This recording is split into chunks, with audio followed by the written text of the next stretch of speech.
Hello बच्चों, कैसे हैं आप लोग बेटा। Welcome back to your favourite study destination बायोनिति आरआरजी। और थंबनेल से आप समझ गए होंगे कि 16 मार्क्स आपके मिलने वाले हैं आपको बोर्ड एग्जाम्स के लिए। तो कैसे मिलेंगे, तो जो बच्चे नए जुड़े हैं उनके लिए बता दें, आपके स्टडी डेस्टिनेशन बायोनिति आरआरजी पर हमने सफलता सीरीज स्टार्ट की है, जहां पे 2 वेपन्स की हेल्प से आप अपना टारगेट 97 प्लस मार्क्स का बायोलॉजी में अचीव कर सकते हैं। तो 2 वेपन्स कौन कौन से हैं तो डिटेल में आपको बताता हूं। पहला वेपन है बेटा ब्रह्मास्त्र सीरीज, जहां पे हर चैप्टर का डिटेल्ड वीडियो आपको ऑलरेडी प्रोवाइड किया जा चुका है, आप प्लेलिस्ट में जाके देख सकते हैं। और दूसरा वेपन है लास्ट 10 ईयर्स के पीवाईक्यू यूनिट वाइज। तो आज की यूनिट होने वाली है रिप्रोडक्शन, जहां पे तीनों चैप्टर के सारे इंपॉर्टेंट पीवाईक्यूज आपको प्रोवाइड करेंगे। तो let's start without any delay. तो थ्योरेटिकली मैंने आपको एक एक चैप्टर डिटेल में रिवाइज करवा दिया है, यूनिट वाइज वन शॉट आपके साथ शेयर कर दिए हैं। अब जैसा कि आपको प्रॉमिस किया था, unit wise previous year questions discuss करेंगे बेटा। 5 दिन में 5 यूनिट खत्म करने का target. Are you ready for it? Important questions मैंने चूज किए हैं। तो पहला चैप्टर जैसा आपको पता है sexual reproduction in flowering plant, और उसमें जो सबसे इंपॉर्टेंट जो सबसे पहला क्वेश्चन आता है that is what is the role of tapetum. Tapetum क्या होता है, you know that. What is the role of tapetum, ये आपको बताना है। क्लियर? तो चलिए बिना किसी देरी के शुरू करते हैं। टेपिटम का डायग्राम आपको पता है, 4 लेयर्स होती है बच्चों। जो आउटरमोस्ट लेयर है that is known as epidermis, जो सिंगल लेयर है। सेकेंड इज एंडोथीशियम, ये भी सिंगल लेयर की होती है। मिडिल लेयर 2 to 3 लेयर्ड होता है। और जो इनर मोस्ट है that is known as tapetum. तो ये टेपिटम बहुत इंपॉर्टेंट काम करता है। पहले तीनों की अगर बात करें तो ये तीनों क्या करते हैं, ये तीनों प्रोटेक्शन प्रोवाइड करते हैं, राइट। बट जो इनर मोस्ट पार्ट है, जो टेपिटम है, इट परफॉर्म्स मैनी फंक्शंस। तो सबसे पहला, इट प्रोवाइड न्यूट्रिशन, नरिशमेंट भी आप कह सकते हैं, न्यूट्रिशन भी कह सकते हैं। किसको न्यूट्रिशन प्रोवाइड करेगा? Any idea? To developing microspore mother cell, nutrition to MMC, microspore mother cell. And pollen grain, जो माइक्रोस्पोर है उसको। सेकंड फंक्शन ये क्या परफॉर्म करता है, it produces ubisch granules, ubisch granules produce करता है। यूबिस ग्रैन्यूल्स का काम क्या होता है, दे कंटेन स्पोरोपोलेनिन। और स्पोरोपोलेनिन आपको पता है हार्डेस्ट सब्सटेंस है प्लांट्स में। जो एक्साइन है पोलन ग्रेन की जो आउटर लेयर है वो स्पोरोपोलेनिन की बनी होती है बेटा। क्लियर? इसके अलावा ये कुछ और फंक्शन भी परफॉर्म करता है, एंजाइम कैलेज प्रोड्यूस करता है। जो पोलन टेट्राड बनता है, पोलन टेट्राड के चारों तरफ ये जो लेयर होती है, जो वॉल होती है, ये किसकी बनी होती है, कैलोज वॉल, कैलोज की बनी होती है ना। इस कैलोज वॉल को डिग्रेड करने के लिए जो एंजाइम होता है वो क्या कहलाता है, कैलेज एंजाइम। तो ये कैलेज एंजाइम भी कौन सिक्रीट करता है, टेपिटम सिक्रीट करता है। ठीक है, तो these are the important functions of tapetum. Second question आ जाता है, जिटोनोगैमी और जीनोगैमी का क्या डिफरेंस है। यहां पे आपको 3 चीजें क्लियर, क्रिस्टल क्लियर बल्कि होनी चाहिए कि देखो 2 टाइप का पोलिनेशन होता है, सेल्फ एंड क्रॉस पोलिनेशन। तो autogamy and geitonogamy they are type of self pollination, और xenogamy is cross pollination. Simple way में मैंने आपको समझाया हुआ है कि आप 12th क्लास में हैं, मेडिकल स्टूडेंट हैं। तो अगर मेडिकल सेक्शन में ही आपका फ्रेंड है तो विद इन द क्लास, तो क्या हो गया, ऑटोगैमी। ठीक है, अब आप हो 12th मेडिकल में, आपका फ्रेंड है 12th नॉट मेडिकल में या आर्ट्स में, तो क्लास तो सेम है बट सेक्शन डिफरेंट हो गया, तो उसको हम क्या कह सकते हैं, जिटोनोगैमी। तो सेम प्लांट में डिफरेंट फ्लावर्स में पोलिनेशन हो तो वो क्या कहलाता है, जिटोनोगैमी। बट आप खुद तो 12th में है, आपका फ्रेंड है 11th में, तो क्लास ही चेंज हो गई ना। आपको वहां किसी और की जरूरत पड़ती है, वेक्टर्स की जरूरत पड़ती है प्लांट्स को, तो वो क्या कहलाएगा? जीनोगैमी। तो within the same flower autogamy, different flowers on the same plant geitonogamy, and different flowers on different plants it is known as xenogamy. Clear है बच्चों? तो जिटोनोगैमी, transfer of pollen grain from anther to stigma of another flower on the same plant, कि 12th class same but section different, ऐसे याद रख सकते हो आप। तो इसमें जेनेटिक वेरिएशन नहीं आती है क्योंकि प्लांट तो सेम ही है ना, बट इसमें वेक्टर्स की भी जरूरत नहीं पड़ती, पोलिनेटिंग एजेंट्स की भी जरूरत नहीं पड़ती। और चैस्मोगैमस फ्लावर्स में, चैस्मोगैमस फ्लावर्स क्या होते हैं? दो टाइप के फ्लावर्स बताए थे, chasmogamous and cleistogamous, chasmogamy and cleistogamy. Chasmogamous flowers क्या होते हैं? ओपन फ्लावर्स होते हैं, ठीक है। तो ओपन फ्लावर्स में देखने को मिलता है। लेकिन अगर इसको हम कंपेयर करें जीनोगैमी के साथ, तो transfer of pollen grain from anther to stigma of another flower on the different plants, आप 12th में, फ्रेंड 11th में। क्लियर? तो इसकी वजह से जेनेटिक वेरिएशंस आएंगे, पोलिनेटिंग एजेंट की जरूरत पड़ेगी, और चैस्मोगैमस फ्लावर्स में होता है। चैस्मोगैमी क्या होती है, सॉरी क्लिस्टोगैमी तो क्लोज फ्लावर्स है जिसमें सेल्फ पोलिनेशन होता है। तो ये दोनों के दोनों, जिटोनोगैमी भी और चैस्मोगैमी किसमें होता है? ओपन फ्लावर्स में होता है। क्लियर है? याद रहेगा? ठीक है। अब एक वर्ड और आता है जिटोनोगैमी के लिए कि मॉर्फोलॉजिकली तो ये क्या है और जेनेटिकली इसको क्या कहा जाता है। मैंने वीडियो में डिटेल में बताया हुआ है, मॉर्फोलॉजिकली इसको क्या कहते हैं और जेनेटिकली ये क्या कहलाता है। अगर आपको किसी को याद है तो फटाफट बताइए, बोलो बोलो बोलो फटाफट, जल्दी से कमेंट सेक्शन में लिख के बताइए। तब तक हम नेक्स्ट क्वेश्चन की तरफ चलते हैं। ये समझ में आ गया ना बेटा? चलिए, A B C and D table में दिए हुए हैं, A B C and D in the given table. आपको मैचिंग करनी है, मैचिंग मैचिंग खेलना है, आपको मैच करना है कि कौन सा किसके साथ होगा। मैचिंग द कॉलम एक तरह से ये क्वेश्चन है। तो देखिए, एक तरफ टर्म दी हुई है, दूसरी तरफ प्लांट का पार्ट है जो उसको रिप्रेजेंट करता है। क्लियर? क्वेश्चन समझ में आ गया सब बच्चों को? चले, चलिए। पेरिकार्प क्या होता है? पेरिकार्प, पेरिकार्प बच्चों होता है फ्रूट की वॉल को पेरिकार्प कहा जाता है। Fruit wall is known as pericarp, या वॉल ऑफ राइपेंड ओवरी भी कह सकते हो आप। Okay. Cotyledon in seed of grass family, monocots में आता है ये। और जो कवरिंग है कोटिलेडन है मोनोकोट्स का, वो क्या कहलाता है? स्क्यूटेलम कहलाता है ना, स्क्यूटेलम कहते हैं उसको। Third one is embryonal axis. अब एम्ब्रियोनल एक्सिस अगर आपको याद हो, ये मान लीजिए सीड है, तो ये पार्ट एम्ब्रियोनल एक्सिस कहलाता है, राइट। तो इसमें एक तरफ एपिकोटाइल बनता है, दूसरी तरफ हाइपोकोटाइल की फॉर्मेशन होती है। इससे क्या बनता है? प्लीम्यूल बन जाता है जो शूट सिस्टम है, और hypocotyl give rise to root system, और जिसको हम क्या कहते हैं? रेडिकल। तो सी ये हो गया एम्ब्रियोनल एक्सिस के साथ।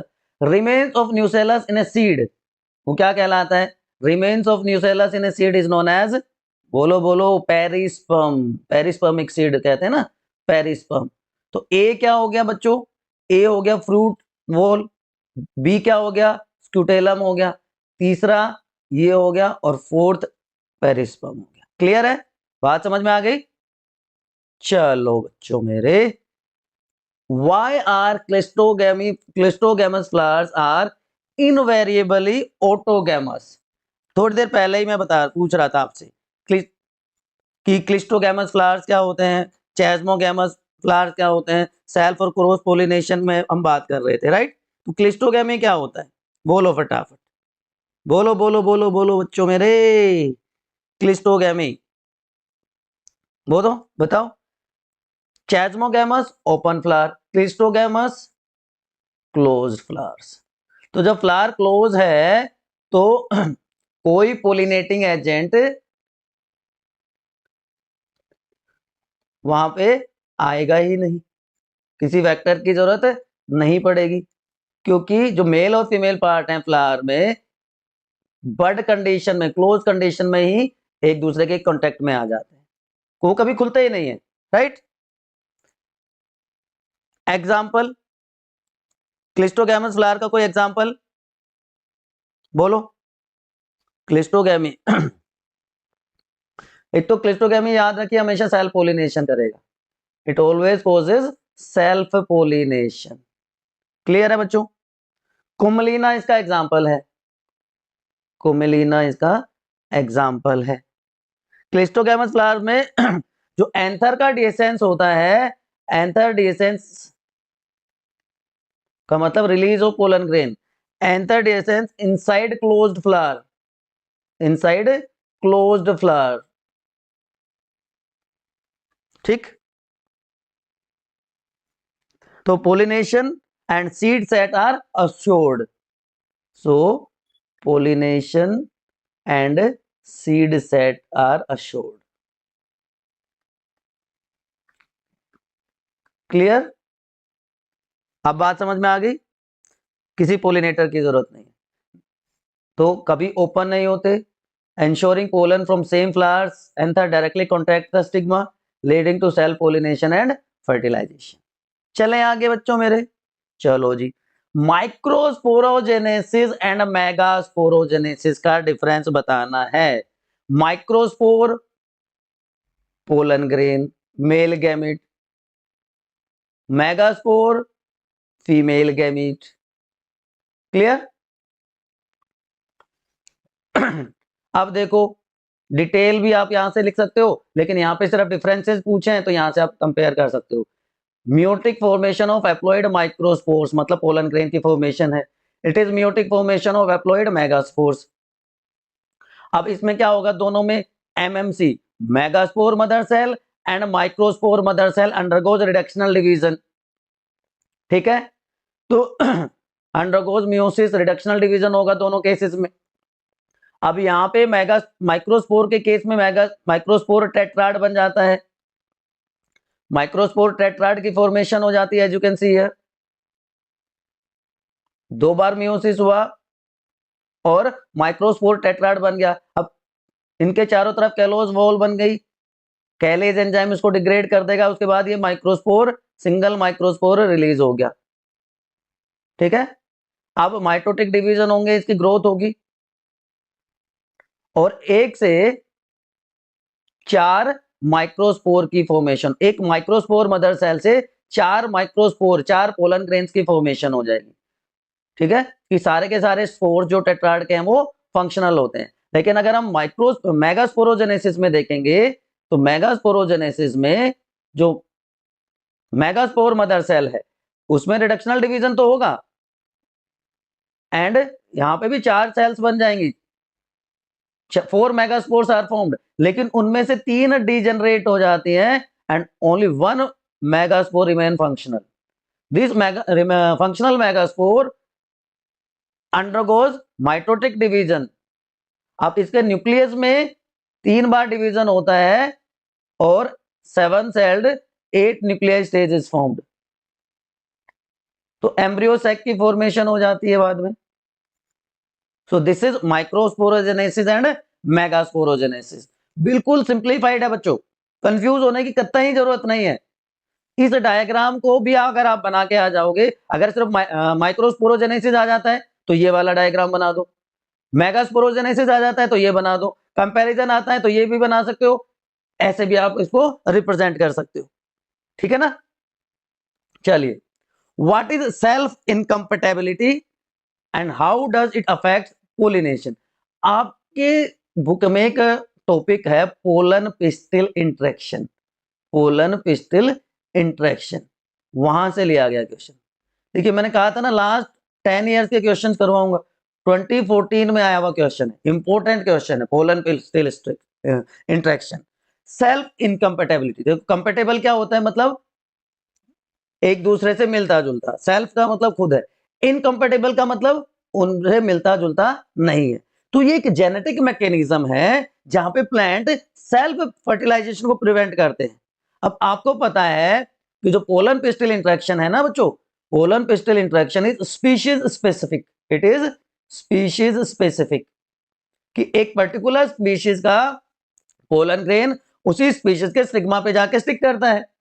लेकिन इस केस में क्या हो जाता है, सेल्फ फर्टिलाइजेशन प्रिवेंट होता है, तो जो पोलन है सेम प्लांट का वो रिजेक्ट हो जाता है। सिंपल सा देखो, मान लीजिए हमारे पास एक स्पीशीज है S1, ठीक है, S1 है, उसका पोलन ग्रेन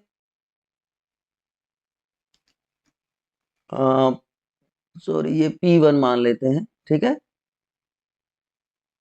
अब ओरिजिनली तो क्या होना चाहिए, S1 पे P1 जर्मिनेट करना चाहिए, लेकिन नहीं करता। S1 पे S2 नहीं जर्मिनेट करना चाहिए था, या S3 जर्मिनेट नहीं करना चाहिए था, लेकिन यहाँ पे जर्मिनेशन आपको दिखाई दे रहा है। इसका मतलब ये पोलन की रिजेक्शन करती है।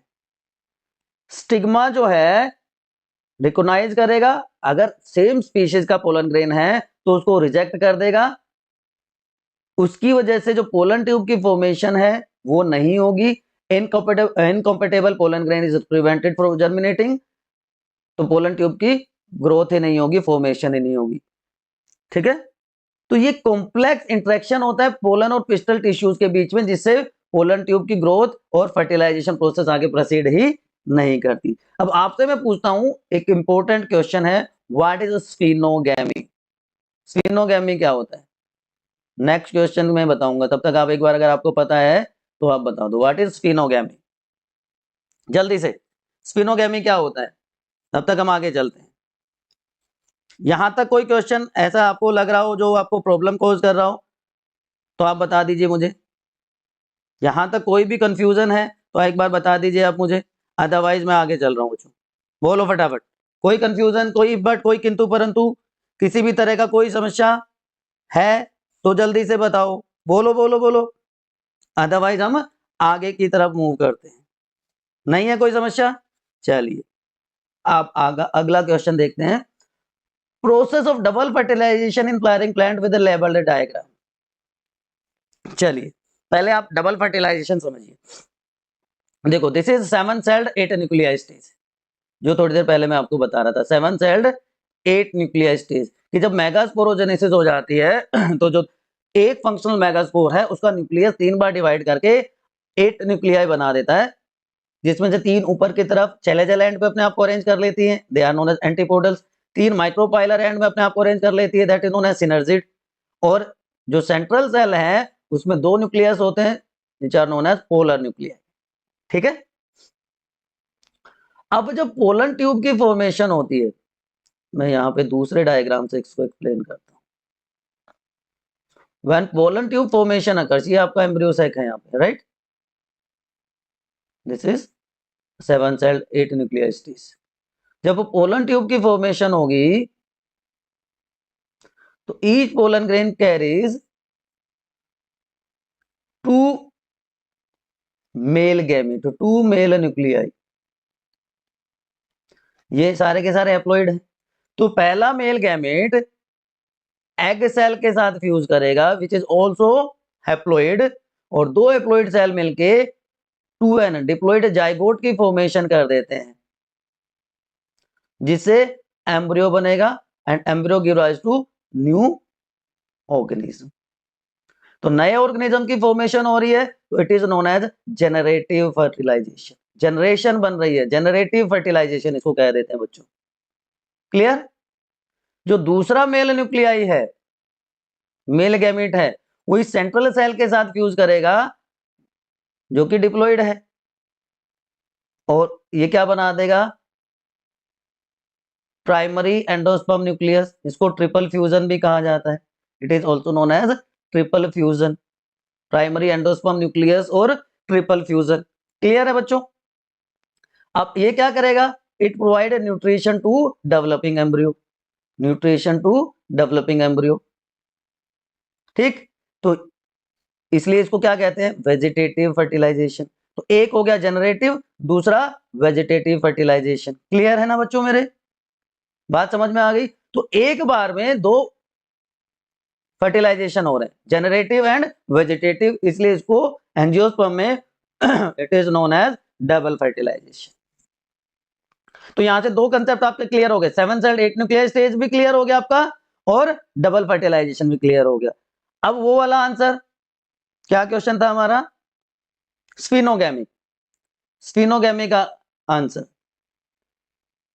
The plant in which pollination occurs by formation of pollen tube, it is known as siphonogamy. Pollen tube formation के थ्रू जब पोलिनेशन होता है तो उस प्रोसेस को स्फिनोगैमी कहते हैं। फिर से एंजियोस्पर्म का फीचर है। क्लियर है बच्चों, क्लियर है? चलो, सेल्फ और क्रॉस पोलिनेशन के डिफरेंसेस बताने हैं, पहली बार आया हुआ क्वेश्चन है, एग्जांपल्स भी बताने हैं, ठीक है? और 2020 खेलते हैं ना, अभी हमने जीता है T20 वर्ल्ड कप, तो बताओ फटाफट।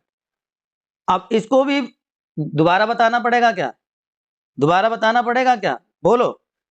सेल्फ और क्रॉस पोलिनेशन को दोबारा बताना पड़ेगा। एग्जांपल्स बता देता हूं। सेल्फ पोलिनेशन का एक एग्जांपल तो मैंने थोड़ी देर पहले बताया था कि नहीं? कोमोलिना बताया था मैंने, ऑक्जेलिस हो गया, वायोला हो गया, ठीक है? ये सारे के सारे सेल्फ पोलिनेशन शो करते हैं। क्रॉस पोलिनेशन के एग्जांपल्स की बात करें तो क्रॉस पोलिनेशन में तो बहुत सारे एग्जांपल्स हैं, बहुत सारे एग्जांपल हैं। मेज हैं, ग्रासेस हैं, और उसके बाद वेलेसनेरिया है जिसको स्पेशल केस में हम पढ़ेंगे, जोस्ट्रिया है, बहुत सारे एग्जांपल्स हैं। क्लियर? तो बेसिक डिफरेंसेस आपको पता है कि पोलन ग्रेन जो है एंथर से सेम फ्लावर के स्टिग्मा पे ट्रांसफर हो जाए जो कि सेम प्लांट पे है तो सेल्फ पोलिनेशन कहलाएगा। अगर दूसरे प्लांट में दूसरे फ्लावर पे ट्रांसफर होता है पोलन ग्रेन का तो क्रॉस पोलिनेशन कहलाएगा। इसमें किसी वेक्टर की जरूरत नहीं पड़ती, किसी पोलिनेटिंग एजेंट की जरूरत नहीं पड़ती, इसमें एक्सटर्नल एजेंट्स की जरूरत पड़ती है। बायोटिक और एबायोटिक हो सकते हैं। एबायोटिक की बात करें तो विंड के थ्रू होगा तो उसको क्या कहेंगे, एनीमोफिली कह देंगे। वाटर के थ्रू होगा तो उसको हाइड्रोफिली कह देंगे। इंसेक्ट्स के थ्रू होगा तो उसको एंटीमोफिली कह देंगे। अब आप बताओ, अगर बैट्स के थ्रू हो रहा है तो क्या कहेंगे, और स्नेल्स के थ्रू हो रहा है तो उसको क्या कहेंगे, बोलो? बैट्स के थ्रू क्रॉस पोलिनेशन हो रहा है तो उसको क्या कहते हैं, और स्नेल्स के थ्रू होता है तो उसको क्या कहते हैं? अब इसमें जो दोनों मेल और फीमेल पार्ट है एंथर और स्टिग्मा वो मैच्योर होंगे सेम टाइम पे, लेकिन यहाँ पे उनका मैच्योरेशन टाइम अलग अलग होगा। ये किसमें, कौन से फ्लावर में? क्लिस्टोगैमस फ्लावर्स में भी हो सकता है, क्लोज फ्लावर्स में भी हो सकता है, लेकिन ये सिर्फ हमेशा चेस्मोगैमस में। देखो चेस्मोगैमी को आप याद रख सकते हो चश्मे से। होमोजाइगस ऑफस्प्रिंग प्रोड्यूस होते हैं, वेरिएशंस नहीं आएंगी सेल्फ पोलिनेशन में, लेकिन हेटेरोजाइगस ऑर्गेनिज्म प्रोड्यूस होने की वजह से वेरिएशंस आती हैं क्रॉस पोलिनेशन में। ठीक है ना बच्चों मेरे, बोलो? उसके बाद आता है artificial hybridisation. What is artificial hybridisation? आजकल की नई टेक्निक, नए मेथड्स हैं कि टू इंक्रीज प्रोडक्शन, है ना, आर्टिफिशियल हाइब्रिडाइजेशन की द टेक्निक और method through which desired characters are introduced into an organism, it is known as artificial hybridization। तो मेनली 4 स्टेप होते हैं। पहला स्टेप क्या कहलाएगा कि भैया हमने एक बाइसेक्सुअल फ्लावर ले लिया जिसमें मेल और फीमेल पार्ट एक साथ हैं, तो हम क्या करेंगे, हमें सेल्फ पोलिनेशन को प्रिवेंट करना है तो सबसे पहले हम करते हैं emasculation, removal of anther. Anther remove कर दिया जाता है, anther removal, that is known as emasculation. उसके बाद क्या कर देंगे, बैगिंग कर देंगे कि जो इमैस्कुलेटेड फ्लावर है जिसमें से हमने एंथर रिमूव कर दिया है उसको बटर पेपर से कवर कर दिया जाएगा, that is known as bagging. Third step में क्या करेंगे जी, अब जो बैग्ड स्टिग्मा जो है, जो फीमेल पार्ट है, जब वो मैच्योर हो जाता है तो बैग हटा के डिजायर्ड पोलन्स आर डस्टेड। तो तीसरा क्या हो गया, desired, sorry dusting. Third step क्या हो जाएगा, dusting. Desired pollen grains are dusted. ठीक है, उसके बाद फिर काम खत्म हो गया हमारा, तो लास्ट में फिर से क्या कर देंगे, रीबैगिंग, दोबारा से उसको पैक कर देंगे, रीबैग कर देंगे। रीबैगिंग हो गई। तो ये 4 स्टेप में आर्टिफिशियल हाइब्रिडाइजेशन किया जाता है बच्चों। सिस्टमेटिक आप इसमें कई बार इस तरह से दे सकते हैं, 1 या 2 स्टेप हो सकता है आपको मिसिंग करके दे दें और फिर पूछ लें कि भाई सबसे पहले बाइसेक्सुअल फ्लावर ले लिया हमने, इमैस्कुलेशन करवा दिया, स्टिग्मा को कवर कर दिया बटर पेपर से, तो बैगिंग कर दी। फिर जब बैगिंग, जो बैग्ड स्टिग्मा है वो रिसेप्टिव हो गया, तो desired set of pollen grain मतलब डस्टिंग कर दी हमने। उसके बाद रीबैगिंग, रीबैगिंग के बाद फ्रूट डेवलप हो जाएंगे उसमें, और वहां से फिर सीड की डिजायर्ड सीड जो हमने पर्पसली ग्रो करवाए हैं, डेवलप किए हैं, प्रोड्यूस किए हैं। राइट, यहां तक कोई confusion? Post fertilisation changes in a flower, post fertilisation changes क्या होंगे बताओ। देखो भैया, हमने फर्टिलाइजेशन पढ़ा अभी कि भैया जो पोलन ग्रेन है वो एग सेल के साथ फ्यूज करके डिप्लॉइड जायगोट बना देता है, तो ये तो हो गया फर्टिलाइजेशन। अब इस फर्टिलाइजेशन के बाद क्या होगा, जो पेटल्स हैं उनका काम खत्म। पेटल्स क्या करते हैं, कलर्ड लीव्स होती हैं which attract insects for pollination, तो ये विल्ट हो जाएंगे, पेटल्स शेड ऑफ कह सकते हैं। ठीक है जी, उसके बाद जो 2 पार्ट बच गए हमारे पास, ओवरी और ovule. Ripened ovary forms fruit and ovule form seed. ठीक है, तो ओवरी से तो फ्रूट बन जाएगा और ओवरी से फ्रूट की फॉर्मेशन हो जाएगा। जैसे ही फ्रूट की राइपनिंग हो जाएगी, बाकी के जो फ्लावर पार्ट्स, फ्लोरल पार्ट्स हैं, other floral parts shed off, वो भी शेड ऑफ हो जाएंगे, उनका भी काम खत्म। तो these are the changes which occurs in a flower after fertilization। Simple सा काम। मैच्योर एम्ब्रियो सेक की structure, structure of mature embryo sac, वैसे तो मैं ऑलरेडी आपको बता चुका हूं बच्चों, है ना, मैच्योर एम्ब्रियो सेक की स्ट्रक्चर आपको बता चुका हूं। अच्छा, एक भयंकर कंफ्यूजन होता है बच्चों को, एक भयंकर वाला कंफ्यूजन होता है। क्या कंफ्यूजन होता है जी, कि ओव्यूल क्या है। देखो, integumented microsporangium, integumented microsporangium is known as ovule, याद रखना, इंटेगुमेंटेड माइक्रोस्पोरेंजियम। इंटेगुमेंटेड माइक्रोस्पोरेंजियम का क्या मतलब है, यहाँ पे इंटेगुमेंट्स प्रेजेंट है, ठीक है, तो वो तो क्या हो गया, ओव्यूल हो गया। दूसरा दूसरा दूसरा वर्ड क्या होता है, मेगास्पोरोजेनेसिस। दूसरा वर्ड होता है मेगास्पोरोजेनेसिस, फॉर्मेशन ऑफ या development of ovule, development of ovule is known as megasporogenesis. और एक होता है मेगा मेटोजेनेसिस, मेगा मेटोजेनेसिस, ये क्या होता है, sorry, megagametogenesis, development of female gametophyte, female gametophyte, female gametophyte क्या होता है, फीमेल गैमेटोफाइट क्या होता है, ये होता है, ये इसको कहते हैं फीमेल गैमेटोफाइट। ठीक, तो एम्ब्रियो साइक के स्ट्रक्चर की अगर कोई बात पूछे तो क्या होता है बताओ। Most common type of embryo sac found in 80% of flowering plant is polygonum type. कौन सा टाइप होता है, पोलीगोनम टाइप। एक तो ये याद रखो, पोलीगोनम टाइप का मिलता है। पोलीगोनम टाइप कौन सा, जिसमें 8 तो न्यूक्लियाई हो लेकिन सेल 7 हो, 3 एंटीपोडल जो कि सारी की सारी एप्लॉइड होंगी, 3 सिनर्जिड जो सारी की सारी एप्लॉइड होंगी, और 2 सेंट्रल, सॉरी, 1 सेंट्रल सेल जिसमें 2 पोलर न्यूक्लियाई होंगी, ये होगी डिप्लॉइड। तो 7 सेल्ड 8 न्यूक्लियर स्टेज। अब होता क्या है, जब डेवलपमेंट होती है तो सिनर्जिड्स में से एक एनलार्ज कर जाती है, ज्यादा डेवलप हो जाती है, and it changes into egg cell और ओस्फियर। तो एक एग प्लस 2 सिनर्जिड, ये क्या कहलाता है, egg apparatus. This is known as egg apparatus. एक नंबर में इंपोर्टेंट है।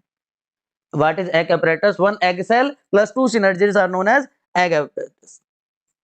याद रहेगा, कोई समस्या? अब यहां पे एक स्पेशल टाइप का टिश्यू डेवलप हो जाता है which is known as filiform apparatus, which is known as filiform apparatus। ये क्या है, ये क्या करता है, फिलिफॉर्म apparatus क्या करता है, इसका क्या काम होता है फिलिफॉर्म apparatus का? It guide pollen tube towards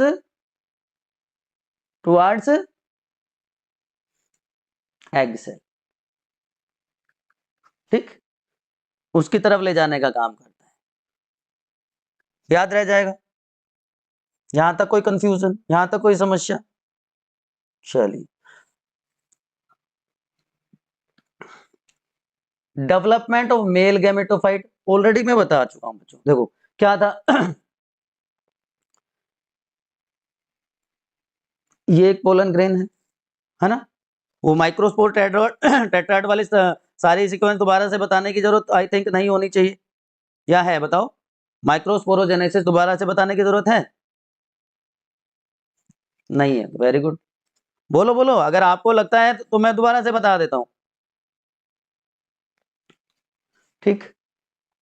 तो ये माइक्रोस्पोर टेट्राड था, ये वाला। अब इससे एक माइक्रोस्पोर अलग हो गया कैलेज एंजाइम के डिग्रेडेशन के बाद, और ये आपको पता है 2 वोल्ट स्ट्रक्चर होती है, एक्साइन और इंटाइन। एक्साइन स्पोरोपोलेनिन की बनी होती है, और जो इंटाइन है वो किसकी बनी होती है बताओ? इंटाइन किसकी बनी होती है?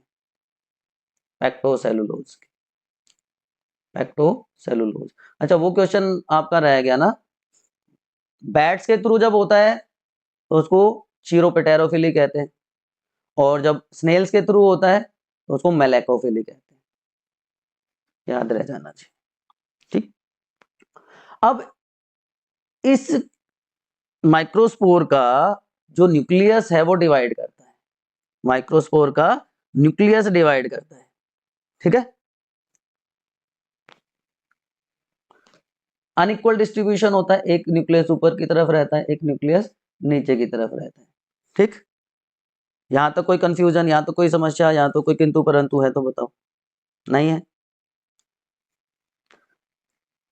ऊपर वाला न्यूक्लियस ट्यूब सेल या वेजिटेटिव न्यूक्लियस होगा, ट्यूब और वेजिटेटिव न्यूक्लियस, तो वो सेल भी क्या कहलाएगी, ट्यूब सेल या वेजिटेटिव सेल। इसका जो साइटोप्लाज्म है वो थोड़ा सा डेंस होगा, ठीक। अब नीचे वाले न्यूक्लियस के चारों तरफ कैलोज की वॉल बन जाएगी, and it is known as generative nucleus and generative cell, generative nucleus and generative cell. Clear है बच्चों? बाकी यहां पे वैक्यूल्स डेवलप हो जाएंगे, वैक्यूल्स डेवलप हो जाएंगे। तो दो अनइक्वल सेल बन गई, generative cell and large tube और वेजिटेटिव सेल। दोनों के बीच में कैलोज की वॉल डेवलप होगी, बाद में कैलोज की वॉल डिसोल्व हो जाएगी, और जो नेकेड जनरेटिव सेल है वो फ्रीली लाई करेगी in the cytoplasm of tube cell. Tube cell में वैक्यूलेटेड साइटोप्लाज्म में वैक्यूल्स प्रेजेंट है वहां पे, जो इसमें रिजर्व फूड है, स्टार्च के फॉर्म में, प्रोटीन की फॉर्म में, अनसैचुरेटेड फैटी एसिड्स हैं।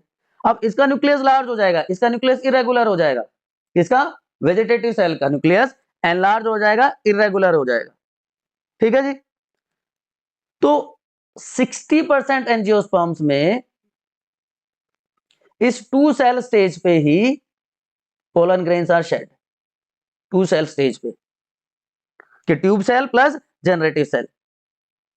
मोस्टली डाइकोट्स में ऐसा होता है, लेकिन बाकी जो 40% बच गए, वहां पे क्या होगा, वहां पे ये जो वाला जो जनरेटिव न्यूक्लियस है ये इसकी आउटर लेयर भी बना देता हूं मैं, एक्साइन लेयर, और अंदर इंटाइन। ठीक है जी। ये बीच बीच में कैलोज की वॉल्स, आपको कैलोज दिख जाएगा, आपको कैलोज प्लग्स दिख जाएंगे। आगे क्या रहेगा, ट्यूब सेल न्यूक्लियस या ट्यूब न्यूक्लियस, जो पेनिट्रेट करता जाएगा स्टाइल के थ्रू। और यहाँ पे ये वाला जो न्यूक्लियस है, जो जनरेटिव सेल का न्यूक्लियस है, फिर से डिवाइड करेगा। ठीक है, तो दो मेल गैमेट्स यहाँ पे बन जाएंगे। सो बाकी जो 40% एंजियोस्पर्म है, उसमें इस 3 सेल स्टेज पे पोलर ग्रेन्स शेड ऑफ हो जाते हैं। क्लियर हो गया बच्चों? तो यही सारा इस डायग्राम में दिखाया, एसिमेट्रिकल स्पिंडल फाइबर फॉर्मेशन हो जाएगी। तो इस डायग्राम को आप एज इट इज बना दोगे तो आपका काम हो जाएगा। दूसरे तरीके से यहां से भी डायग्राम से आप आइडिया ले सकते हो। एक्साइन, इंटाइन, साइटोप्लाज्म था, न्यूक्लियस का डिवीजन हुआ, ऊपर का ट्यूब सेल और वेजिटेटिव सेल, और इसका न्यूक्लियस ट्यूब न्यूक्लियस, नीचे की तरफ generative cell and generative nucleus, tube cell का न्यूक्लियस, इसके चारों तरफ कैलोस की वॉल बन गई, ये न्यूक्लियस इरेगुलर हो गया। तो टू सेल स्टेज पे, टू सेल स्टेज में क्या क्या है बताओ? टू सेल स्टेज में क्या क्या है? एक ट्यूब सेल है, ट्यूब न्यूक्लियस है ना, या ट्यूब सेल है, प्लस 1 जनरेटिव सेल। और 3 सेल स्टेज में क्या हो जाएगा? एक tube cell plus 2 male gametes. तो मेल गैमेटोफाइट क्या होगा? ये वाला पार्ट क्या कहलाएगा? Male gametophyte. मेल गैमेट क्या है? पोलन ग्रेन या माइक्रोस्पोर। क्लियर है बच्चों? चलिए, अब what are different type of pollination, ये क्वेश्चन अलग अलग तरह से अलग अलग पूछा जाता है। Two mechanism pollination with examples. कई बार मैं बता चुका हूं कि पोलिनेटर्स दो टाइप के होते हैं, एबायोटिक भी हो सकते हैं, बायोटिक। बायोटिक में विंड और water, wind and water. Wind के थ्रू होता है तो एनिमोफिली, वाटर के थ्रू होता है तो हाइड्रोफिली। वाटर बायोटिक में क्या हो गए? इंसेक्ट्स आ गए, जिनको एंटीमोफिली कहेंगे। बैट्स आ गए, चिरपेटेरोफिली। स्नेल्स आ गए, मेलेकोफिली। ठीक, बेसिक आपको पता है, self within the same flower और different flowers on the same plant, cross pollination, different flowers on different plants. अब देखिए, पहले मैं एबायोटिक एजेंट्स की बात कर देता हूं। एबायोटिक एजेंट्स में कैसे होता है पोलिनेशन? विंड पोलिनेटेड और इंसेक्ट पोलिनेटेड फ्लावर्स की स्पेशलिटी क्या होती है? सबसे पहले अगर प्लांट है विंड पोलिनेटेड, विंड पोलिनेटेड में क्या होगा बच्चों कि फ्लावर्स छोटा होगा साइज में, फ्लावर्स कलरलेस होंगे क्योंकि उनको इंसेक्ट की जरूरत नहीं है, ऑर्डरलेस होंगे, कोई नेक्टर नहीं होगा।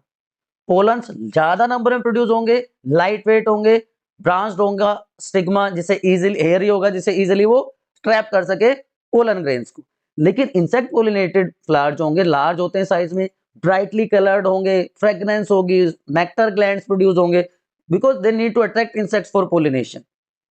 इसलिए वो कम पोलन ग्रेन्स प्रोड्यूस करते हैं क्योंकि वो हैवी होते हैं वेट में। स्टिग्मा स्टिकी होगा और रफ होगा टेक्सचर में, जिससे रबिंग हो, जब इंसेक्ट एंटर करे अंदर तो वो रबिंग करे और पोलन ग्रेन शेड हो जाए वहां पे। क्लियर है बच्चों?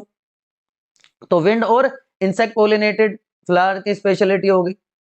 अब एक चीज और बता देता हूं, ये देखिए, ये तीनों टाइप्स मैं ऑलरेडी पहले आपको बता चुका था, ऑटोगैमी, जिटेनोगैमी और जीनोगैमी। एक चीज और बता रहा हूं आपको, ये तो स्पेशलिटी होगी। अब हाँ, सॉरी, विंड एनिमोफिली, हाइड्रोफिली की बात बता रहा था मैं। Yes, hydrophily. विंड पोलिनेशन का बहुत अच्छा एग्जांपल कोन कोब। एक नंबर का क्वेश्चन बहुत बार आया हुआ है, बच्चे गलत करके आते हैं, गलत करके आते हैं। कोन कोब का एग्जांपल आपको याद है? कोन कोब बोलो, किसको रिप्रेजेंट करती है? कोन कोब किसको रिप्रेजेंट करती है? चलो, आपके ऊपर एक और क्वेश्चन छोड़ दिया।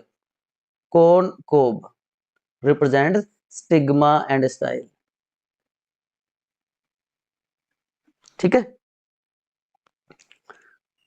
अब मैं बताता हूं हाइड्रोफिली में क्या होता है। प्लांट कंप्लीटली सबमर्ज भी हो सकते हैं और पार्शली सबमर्ज भी हो सकते हैं। तो वेलेसनेरिया का एग्जांपल है, वेलेसनेरिया कैसा है? सबमर्ज्ड है, कंप्लीटली सबमर्ज्ड है, ठीक है, फ्रेश वाटर एक्वेटिक ऑर्गेनिज्म है।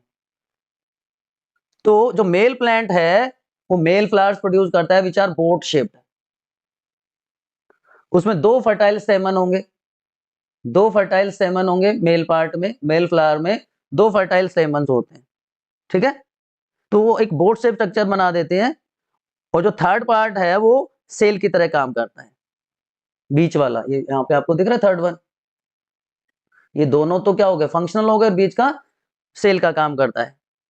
मैच्योर फीमेल फ्लावर जो है वो सरफेस पे आ जाता है बाय वाटर करंट।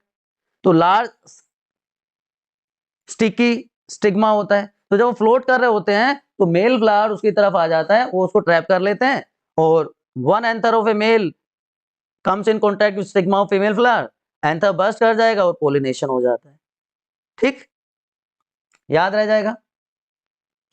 इसी तरह दूसरे सी ग्रासेस में होता है, जूस्ट्रिया में होता है। तो वेलेसनेरिया और जूस्ट्रिया दोनों आपको याद रखने हैं। जूस्ट्रिया ये क्या है?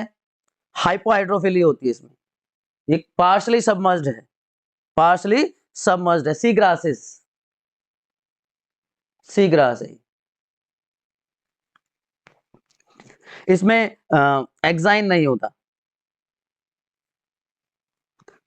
रिबन शेप्ड इसके व्हाट यू से स्टिग्मा होता है। तो ये दोनों आप डिटेल में वीडियो वन शॉट में भी जाके देख सकते हैं, इंपॉर्टेंट है। इसके अलावा अगर इस चैप्टर में बात करूं मैं तो structure of pollen grain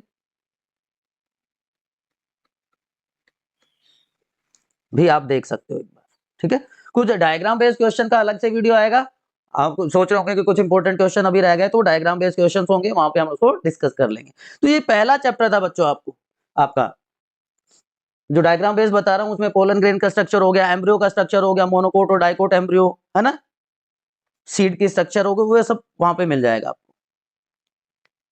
now second chapter human reproduction, human reproduction के इंपॉर्टेंट क्वेश्चंस की अब हम बात कर लेते हैं बच्चों।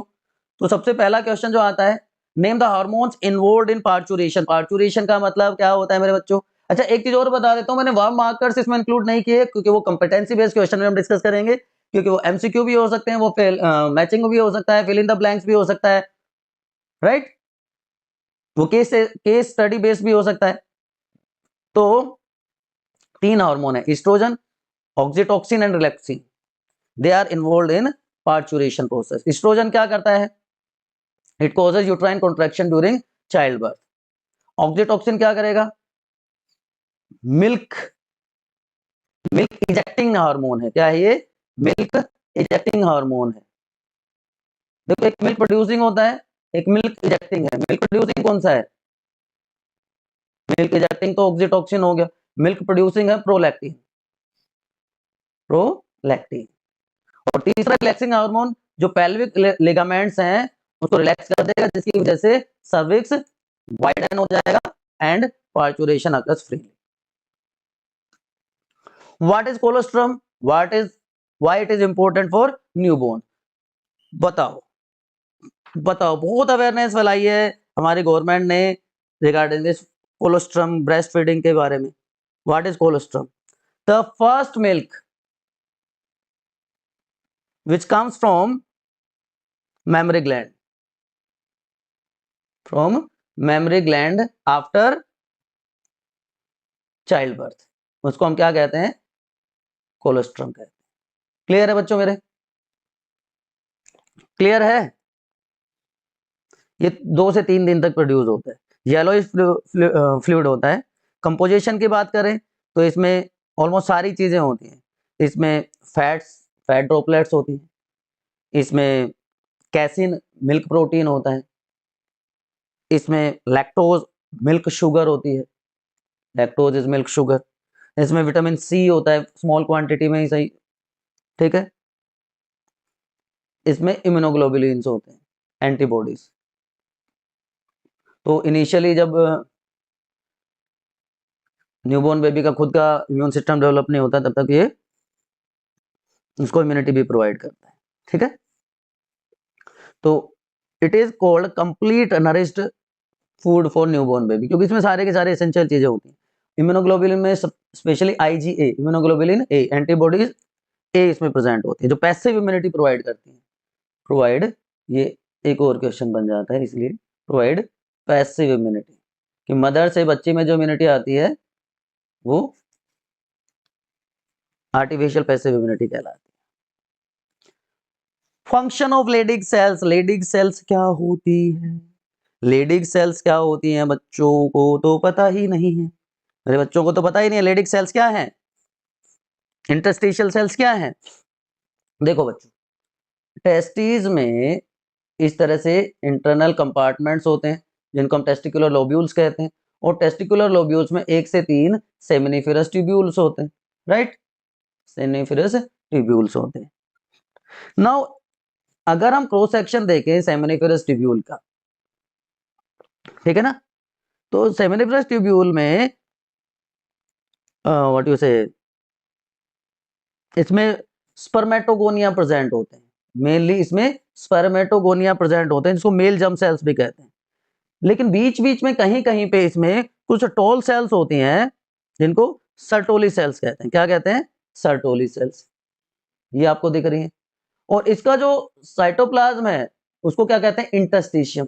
तो इंटरस्टिशियम में भी कुछ सेल्स प्रेजेंट होती है, they are known as interstitial cells और लेडिग सेल्स, इंटरस्टिशियल सेल्स और लेडिग सेल्स। तो सेमिनिफेरस ट्यूब्यूल का डायग्राम भी इंपॉर्टेंट है, ठीक है।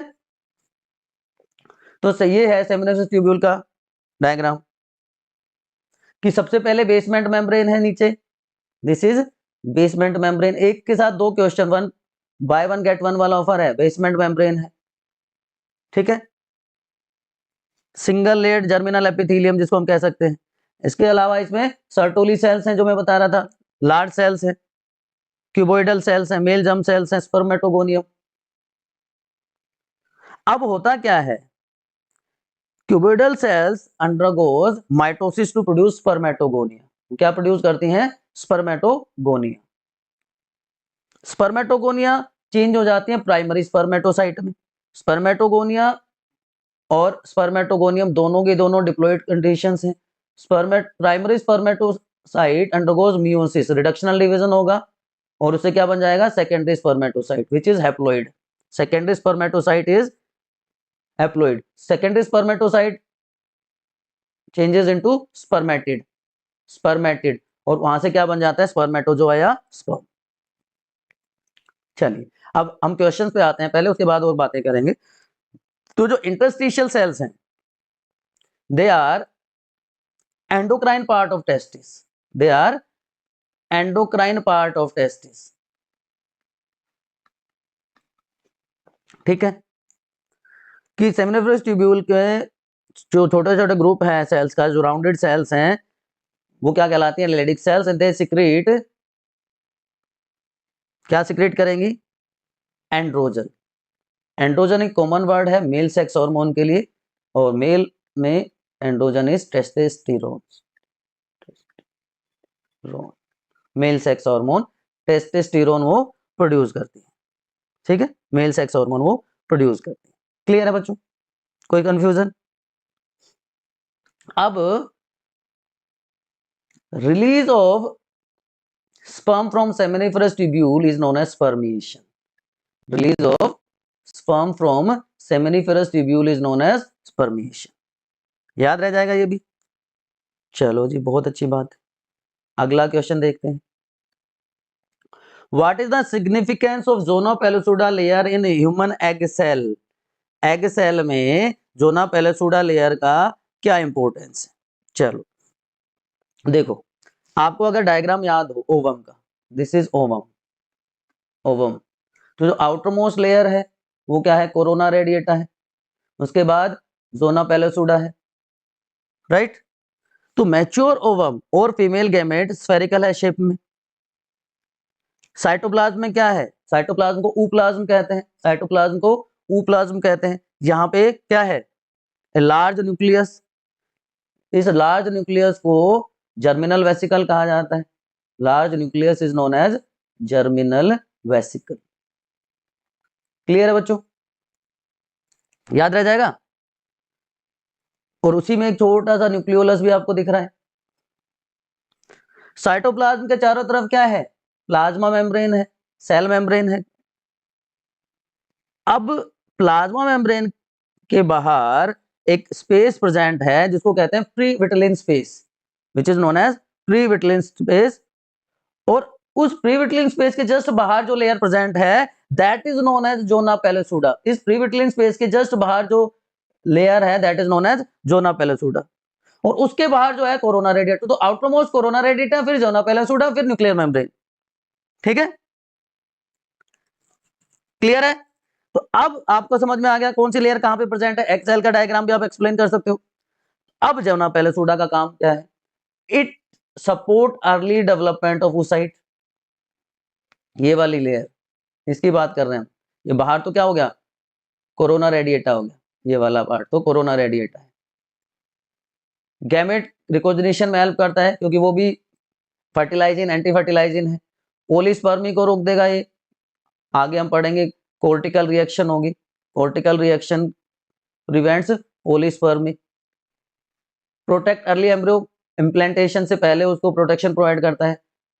अगर जोना पेलोसुडा नहीं हो तो फर्टिलाइजेशन नहीं होगा, फर्टिलिटी पावर लूज हो जाएगी, स्टेरिलिटी हो जाएगी।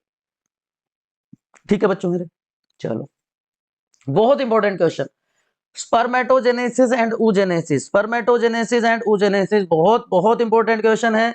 आप स्किप नहीं कर सकते, आपको याद करना ही करना पड़ेगा। कैसे भी करें आप इसको याद करे बगैर नहीं छोड़ सकते। स्पर्मेटोजेनेसिस और oogenesis, मेल गैमेट की फॉर्मेशन स्पर्मेटोजेनेसिस, फीमेल गैमेट की फॉर्मेशन oogenesis। दोनों को कंपेयर कर रहा हूं। तीन फेजेस होते हैं, multiplication phase, growth phase, maturation phase. इसको मैच्योरेशन फेज या डिफरेंशिएशन एक ही बात है, मैच्योरेशन फेज। देखो सबसे पहले क्या होता है दोनों प्रोसेसेस में कि जो प्रिकर्सर सेल होती हैं दे आर डिप्लॉयड। स्पर्मेटोजेनेसिस में उनको हम स्पर्मेटोगोनियम कहेंगे, oogenesis में हम उसको ooगोनियम कहेंगे। They undergoes mitotic division to form primary spermatogonium and primary oocyte। फिर मियोसिस हो गया तो सेकेंडरी स्पर्मेटोगोनियम की फॉर्मेशन हो गई और वहां से स्पर्मेटिड बन गए which give rise to sperms. Male में कंपैरेटिवली इजी है प्रोसेस, राइट। अब कहां से रिडक्शनल डिवीजन हुआ? प्राइमरी स्पर्मेटोसाइट तक तो ये है डिप्लॉयड और उसके बाद है सारी हैप्लॉयड। ठीक, फीमेल में प्रोसेस थोड़ी सी कॉम्प्लिकेटेड है। कैसे है बता दो। चलिए, प्यूबर्टी पे क्या होगा और व्हाट यू से बर्थ पे क्या होगा, बहुत सारी चेंजेस होते हैं फीमेल्स में oogenesis में। तो सबसे पहले है multiplication phase, cell divide by mitosis. तो जो उगोनिया है प्राइमरी oocyte फॉर्म में प्रेजेंट है, माइटोटिक डिवीजन के बाद वो उगोनिया बना देते हैं। ठीक है, they undergoes mitotic division to form primary oocyte during foetal life. Foetal life में ये हो रहा है और प्राइमरी oocyte स्टेज में ये अरेस्ट हो जाता है। प्राइमरी फोलिकल साइज में, प्राइमरी oocyte स्टेज में ही ये अरेस्ट हो जाता है। ठीक है, कौन सी स्टेज में? प्रोफेज में, प्रोफेज ऑफ मियोसिस 1। ठीक, क्लियर है, यहां तो कोई कंफ्यूजन?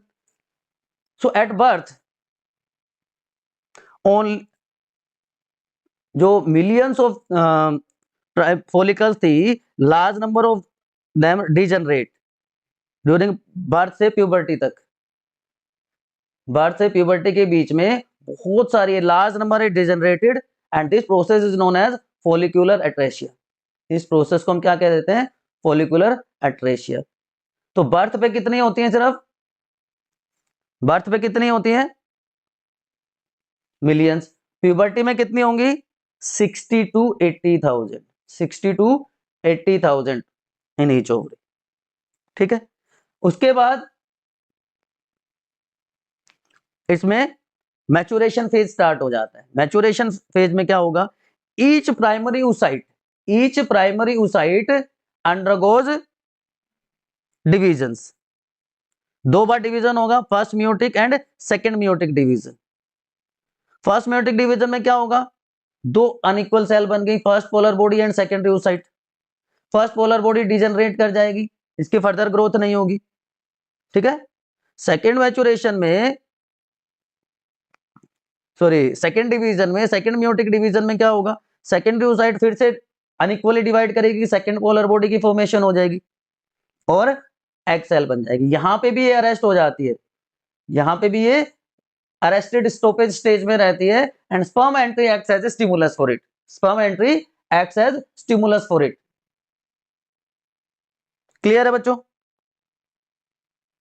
तो जो ओवुलेशन है, ovulation occurs at secondary oocyte stage on 14th day of menstrual cycle. याद रखना 14th day of menstrual cycle में सेकेंडरी oocyte स्टेज पे ओवुलेशन होता है, ठीक। अब जैसे ही स्पर्म की एंट्री होती है तो सेल साइकिल दोबारा से स्टार्ट हो जाती है, तो जो एम फेज प्रोमोटिंग फैक्टर था वो ब्रेक हो जाता है और APC anaphase promoting complex start हो जाता है, ऑन हो जाता है। म्यूसिस 2 कन्वर्ट कर देता है सेकेंडरी oocyte को एग सेल में, और अगर फर्टिलाइजेशन हो गया तो जायगोट में, ठीक है ना। फर्टिलाइजेशन भी हो गया तो जायगोट बन जाएगा। तो ये कंपैरिजन आप यहां से कर सकते हो। स्पर्मेटोजेनेसिस में क्या होता है, लोकेशन क्या है, ये टेस्टिस में होता है, प्राइमरी सेक्स ऑर्गन है, ये ओवरी में होता है, इक्वल डिवीजन होता है, यहाँ पे अनइक्वल डिवीजन है साइटोप्लाज्म का। गैमेट फॉर्मेशन में जर्म लाइन इन्वॉल्व होती है, सर्टोली सेल्स अभी हमने बात करी थी। एक स्पर्मेटोगोनिया से 4 स्पर्म की फॉर्मेशन होती है, लेकिन एक oocyte से, उगोनिया से एक एग सेल की फॉर्मेशन होती है। ये स्मॉल होते हैं साइज में, मोटाइल होते हैं, ये लार्ज होते हैं। ये कंटिन्यूअस प्रोसेस है, ये अरेस्टेड फेज में रहती है, 2 बार अरेस्ट होता है। प्यूबर्टी में स्टार्ट होता है, ये भी प्यूबर्टी में स्टार्ट हो जाता है, सॉरी फीटल स्टेज में स्टार्ट हो जाता है और कंटिन्यूअस रहता है, मेंस्ट्रुअल साइकिल पे डिपेंड करता है। अब starting of menstrual cycle is known as menarche and stoppage of menstrual cycle is known as menopause. So menarche and menopause, ये याद रखना है। लाइफ लॉन्ग है, लेकिन एज के साथ साथ ये थोड़ी सी स्लो डाउन हो जाती है, ये मेनोपॉज के साथ खत्म हो जाती है। उसके बाद अगला क्वेश्चन है structure of sperm with label diagram. 4 part होते हैं बच्चों, देखो 4 पार्ट होते हैं। अब आप लोग कहोगे सर यहाँ पे तो 3 ही दिख रहे हैं, नहीं बच्चों 4 होते हैं, 4 बताएंगे आपको। देखो सबसे पहले तो आपको ये रखना चाहिए कि human sperm remain alive for 24 to 48 hours after their release, 24 to 48 hours after their release in the female genital tract. तो सबसे आगे का जो पार्ट है वो क्या कहलाता है, हेड कहलाता है। इसका जो टिप पोर्शन है दैट इज एक्रोसोम, जिसमें एक लार्ज न्यूक्लियस होता है।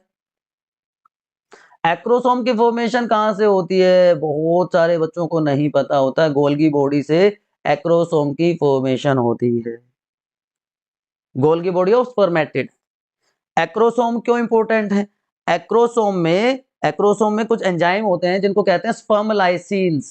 क्या कहते हैं, sperm lysin. Sperm lysin like hyaluronidase, hyaluronidase जो कि पेनिट्रेट करते हैं एग मेम्ब्रेन को ड्यूरिंग फर्टिलाइजेशन प्रोसेस, ठीक है। दूसरा पार्ट ये नेक है, ये सेकेंड पार्ट है। यहाँ पे 2 इंपॉर्टेंट स्ट्रक्चर होते हैं, 2 इंपॉर्टेंट स्ट्रक्चर, 2 सेंट्रियोल होते हैं, proximal centriole and distal centriole. 2 centriole यहाँ पे प्रेजेंट होंगे।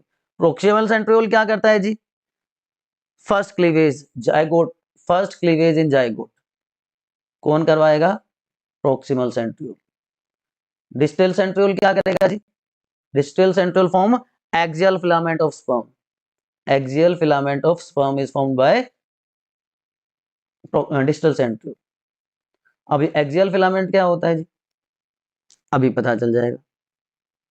मिडिल पीस में, जो कि थर्ड पार्ट है, third part is middle piece, ये वाला पार्ट यहाँ पे लिखते हैं इसको। मिडिल पीस है में बहुत सारे माइटोकॉन्ड्रिया होते हैं जो स्पाइरली अरेंज होते हैं एक स्ट्रक्चर के चारों तरफ, जिसको हम क्या कहते हैं, एक्सियल फिलामेंट, जिसको हम क्या कहते हैं, एक्सियल फिलामेंट। बात समझ में आ गई अब क्या था एक्सियल फिलामेंट। ये माइटोकॉन्ड्रिया क्या है, ये माइटोकॉन्ड्रिया एनर्जी सोर्स है फॉर स्पर्म, ठीक है। तो mitochondrial spiral is power house of sperm. जहां पे ये मिडल पीस खत्म होता है वहां पे एक और स्ट्रक्चर प्रेजेंट है, this is known as ring centriole. This is known as ring centriole. अब ये रिंग सेंट्रियोल क्या करता है जी? इसको एनुलस भी कहा जाता है विद अननोन फंक्शन। ठीक है, तो जो पोस्टीरियर हाफ है न्यूक्लियस का, उसके बाद बाकी का सारा पार्ट, नेक, मिडल पीस, ये सारे के सारे कवर्ड होते हैं एक शीट से जिसको कहते हैं main sheath. This is known as main sheath, covering है। Last part is, fourth part is tail. बहुत बड़ा पोर्शन है बाकी पार्ट के कंपैरिजन में। ठीक है, इसको मेनली आगे का पार्ट सब मेन पीस कहलाएगा और जो टर्मिनल पार्ट है उसको एंड पीस कहते हैं। तो main piece and end piece. End piece में कवरिंग नहीं होती, सिर्फ क्या होता है, only axial filament, axial filament, only axial filament is present. Clear है? 3 नंबर पक गए। चलो अगला question, stages of embryo development in humans up to implantation. बड़ा इजी सा क्वेश्चन है, फटाफट आप डायग्राम बनाओ और फटाफट आप इसको सोल्व कर सकते हो। देखो ये डायग्राम है, ये डायग्राम वैसे तो साइड में बना हुआ है, दोबारा से बनाने की जरूरत ही नहीं। यहाँ से एग सेल रिलीज हुई, फिम्बरी ने उसको कलेक्ट किया, फिर ये यहाँ पे आ गई, एम्पुला रीजन तक पहुंच गई। एम्पुला रीजन में इसी टाइम पे अगर स्पर्म्स की भी एंट्री हो गई तो फर्टिलाइजेशन हो गया, जाइगोट बन गया। तो यहाँ पे फर्टिलाइजेशन हो गया एम्पुला रीजन में। ठीक है, ये डिप्लॉयड कंडीशन, क्लीवेज स्टार्ट हो जाएगा, 2 cell stage, 4 cell stage, 8 cell stage, ये क्या हो जाएगी, morula. 8 cell stage morula, 8 to 16 cell stage, 16 to 32 cell stage blastula बन गया। अब ब्लास्टूला अपने आप को अरेंज कर लेता है to the endometrial wall, endometrial wall के साथ अपने आप को अरेंज कर लेता है, अटैच कर लेता है, and this process is known as implantation. It occurs 7 days after fertilisation, 7 days after fertilisation implantation occurs. अगर यूट्राइन वॉल एंड्रोमेट्रियल वॉल के साथ इम्प्लांटेशन नहीं होता है ब्लास्टोसिस्ट का, that is known as ectopic pregnancy, that is known as ectopic pregnancy. Clear है बच्चों, याद रह जाएगा। चलो चलो चलो चलो चलो चलो, structure and function of placenta. Placenta क्या होता है? प्लेसेंटा है इंटीमेट कनेक्शन है, इंटीमेट कनेक्शन है किस किस के बीच में, किस किस के बीच में, foetus, foetus plus plus uterine wall of mother, plus uterine wall of mother. वो कनेक्शन क्या कहलाता है? प्लेसेंटा कहलाता है। ठीक है बच्चों, outer surface of the chorion in human being develop from number of finger like projections. तो आगे मैंने आपको बताया है टाइप ऑफ इलाई में, सॉरी टाइप ऑफ प्लेसेंटा में। तो एक तो हो गया कोरियोनिक प्लेसेंटा, क्या हो जाएगा, chorionic, because develop from Korean, develop from Korean in human beings. चलो वापस चलते, चलो चलो चलो चलो चलो चलो पहुंच गए। ठीक है, अब ये क्या करता है, कोरियन सिर्फ एक पार्ट कर रहा है प्लेसेंटा की फॉर्मेशन में, ह्यूमन प्लेसेंटा को कोरियोनिक प्लेसेंटा कह दिया। अब इसमें देखो एक तरफ क्या है, फीटल पार्ट है, एक तरफ फीटल पार्ट है, एक तरफ मैटरनल पार्ट है। ठीक है, तो जो फीटल पार्ट है वो तो कोरियन से बन गया, जो मैटरनल पार्ट है वो क्या बन, किससे बना, डेसिडुआ बेसिलिस से। किससे बना, डेसिडुआ बेसिलिस, डेसिडुआ बेसिलिस। अब जो फीटल पार्ट है वो ग्रो करता है, इन्वेड कर देता है यूट्राइन म्यूकोसा को, और फिर मदर के ब्लड में बात करता रहता है, मतलब उसमें पूरी तरह चला जाता है। ठीक है, तो ह्यूमन प्लेसेंटा को डेसिडुकेट भी कहते हैं, डेसिडुकेट टाइप के। और तीसरा हिमोकोरियल भी कहते हैं, वो भी मैं लिख देता हूँ, हिमोकोरियल भी कह देते हैं। क्या होता है अभी बताऊंगा। ठीक, तो ऐसा प्लेसेंटा जिसमें एक इंटीमेसी है between foetus and maternal part of placenta, तो उसको क्या कहते हैं, हीमोकोरियल। ठीक है, तो हीमोकोरियल क्यों कहते हैं इसको, इंटीमेसी बिटवीन, किस किस के बीच में इंटीमेसी है, शुरू में ही तो बताया था मैंने, foetal and maternal part of placenta, foetal plus maternal part of placenta. Deciduate क्यों कहते हैं, क्योंकि जब डेवलप होता है तो जो विलाई हैं चारों तरफ प्रेजेंट होते हैं, बट बाद में वो एज ए स्कार प्रेजेंट रह जाता है, इसलिए कहते हैं। अब जो प्लेसेंटा है, placenta is connected to embryo through a tube like structure which is known as umbilical cord। अब ये umbilical cord क्या क्या करती है, जो सारे फंक्शन है वो umbilical cord ही करती है। ठीक है ना, तो क्या क्या फंक्शन है, ये न्यूट्रिशन प्रोवाइड करती है टू डेवलपिंग एम्ब्रियो, ये रेस्पिरेशन में हेल्प करती है, रेस्पिरेटरी गैसेस प्रोवाइड करती है, ये एक्स जो वेस्ट है उसको एक्सक्रीट कर देती है, स्टोरेज में हेल्प करती है, बैरियर का काम करती है।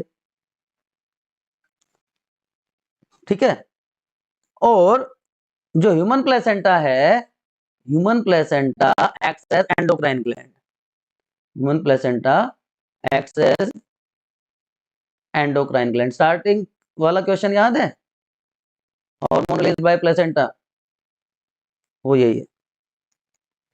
क्या क्या रिलीज करती है, ईस्ट्रोजन, प्लेसेंटा क्या क्या रिलीज करता है, ईस्ट्रोजन,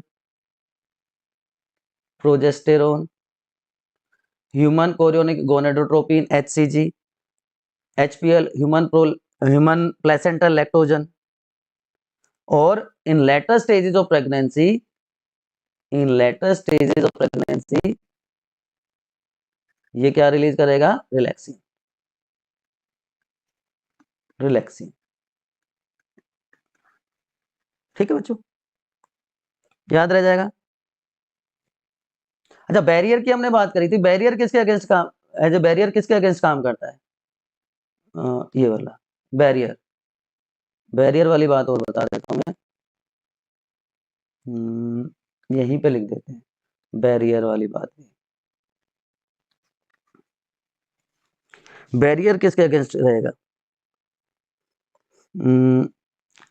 टेराटोजेंस,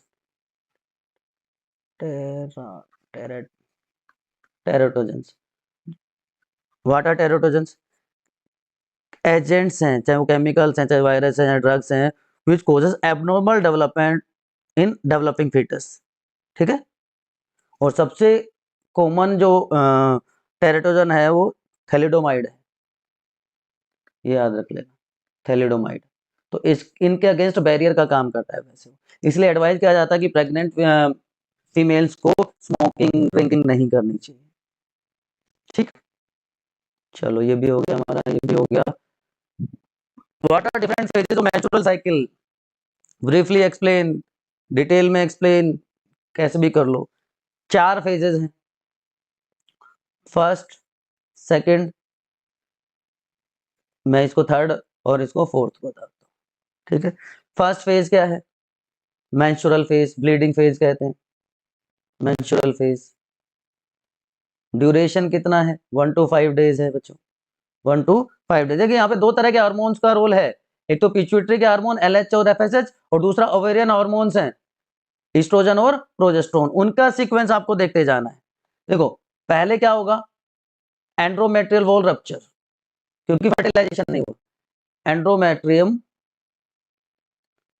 डीजनरेट, रप्चर कुछ भी कह सकते हैं। ठीक है, तो मेंसेस स्टार्ट हो गए, प्रोजेस्टेरोन लेवल आप देख रहे हो रिड्यूस्ड, तो प्रोजेस्टेरोन लो, क्योंकि कॉर्पस ल्यूटियम भी डिजेनरेट कर गया, कॉर्पस ल्यूटियम रिलीज करता है प्रोजेस्टेरोन हार्मोन को। ठीक, दूसरा फेज क्या है? Follicular phase. फोलिकुलर फेज का एक और नाम है, it is also known as proliferative phase. It is also known as proliferative phase. अब इसमें क्या होगा प्रोलिफरेटिव फेज में? प्रोलिफरेशन, सीधी सी बात है, सेकेंड फेज की हम बात कर रहे हैं। ये 6 to 13 days, 6 to 13 days of menstrual cycle. अब क्या होगा देखो, एंडोमेट्रियम रीबिल्ड्स, एंडोमेट्रियम दोबारा से बनेगा। एंडोमेट्रियम कैसे बनेगा दोबारा? कैसे बनेगा कि जो एफएसएच की सिक्रेशन है, ईस्ट्रोजन की सिक्रेशन है, दोनों की सिक्रेशन इंक्रीज होगी। एफएसएच की भी और ईस्ट्रोजन की भी, दोनों की सिक्रेशन इंक्रीज हो जाएगी। देखो, ईस्ट्रोजन की भी और एफएसएच की भी, दोनों की सिक्रेशन इंक्रीज हो जाएगी, और इसकी इंक्रीज होगी तो एलएच की भी सिक्रेशन इंक्रीज हो जाएगी। ऑन 13th डे जो एलएच की जो सिक्रेशन है वो पीक पे होती है, that is known as LH surge. उसको क्या कहते हैं हम? LH surge. कब होता है? 13th डे पे। फिर थर्ड फेज है जिसको ओव्यूलेटरी फेज कहते हैं। It occurs on 14th day of menstrual cycle. Secondary oocyte stage पे, सेकेंडरी oocyte स्टेज पे ये रिलीज होता है एग सेल। ठीक, उसके बाद fourth phase that is known as luteal phase, या ल्यूटियल फेज का एक और नाम है which is known as secretory phase. Secretory और ल्यूटियल फेज 15 to 20 मतलब 50% ऑफ मेंस्ट्रुअल साइकिल। ठीक, तो वहां पे दोनों पीक लेवल पे थे, एलएच भी एफएसएच भी, एस्ट्रोजन हाई था तो ओवुलेशन हो गया। अब क्या होगा दोबारा से? कॉर्पस ल्यूटियम सिक्रीट करेगा प्रोजेस्टेरोन हार्मोन, क्योंकि वो अपने आप को प्रिपेयर करेगा to thicken the endometrial wall. तो प्रोजेस्टेरोन की वजह से एंड्रोमेट्रियल वॉल थिक हो जाएगी,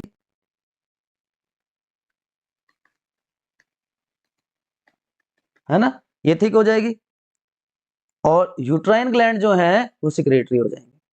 यूट्राइन ग्लैंड बिकम सिक्रेटरी। ये चेंजेस होते हैं ड्यूरिंग मेंस्ट्रुअल साइकिल। याद रह जाएगा? चलो बच्चों मेरे, और इंपॉर्टेंट क्वेश्चंस की बात कर लेते हैं। ये ऑलरेडी मैं बता चुका हूं, स्पर्मेटोजेनेसिस, दोबारा से आपको इसको करने की जरूरत नहीं है, ऑलरेडी हम डिस्कस कर चुके हैं, है ना। उसके बाद है process of fertilisation. Yes, this is important. Process of fertilisation in human beings. Fertilisation कैसे होता है बोलो? फर्टिलाइजेशन प्रोसेस कैसे होती है? बोलो बोलो बोलो बोलो बोलो बोलो बोलो। बहुत सिंपल सी प्रोसेस है, कई स्टेप्स होते हैं। सबसे पहले क्या है? पहला स्टेप क्या कहलाता है? Acrosomal reaction. Acrosomal reaction. उसके बाद कोर्टिकल रिएक्शन।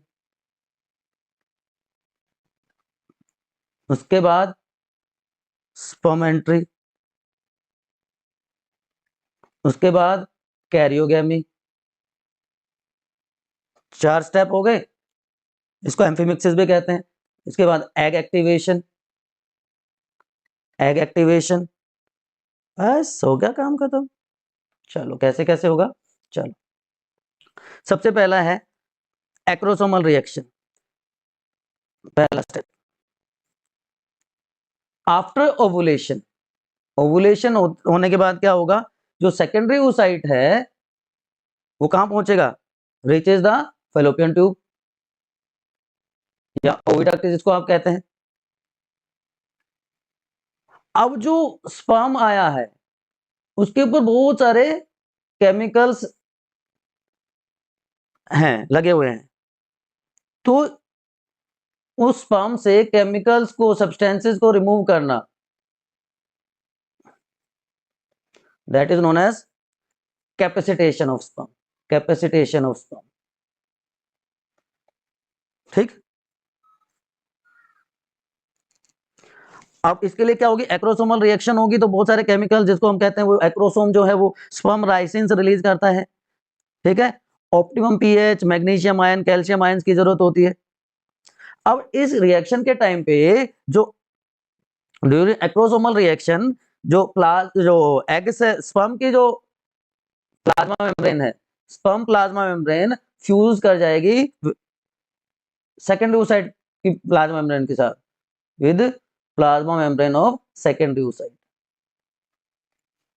ठीक, याद रहेगा। तो इसकी वजह से स्पर्म का जो कंटेंट है वो oocyte में चला जाता है।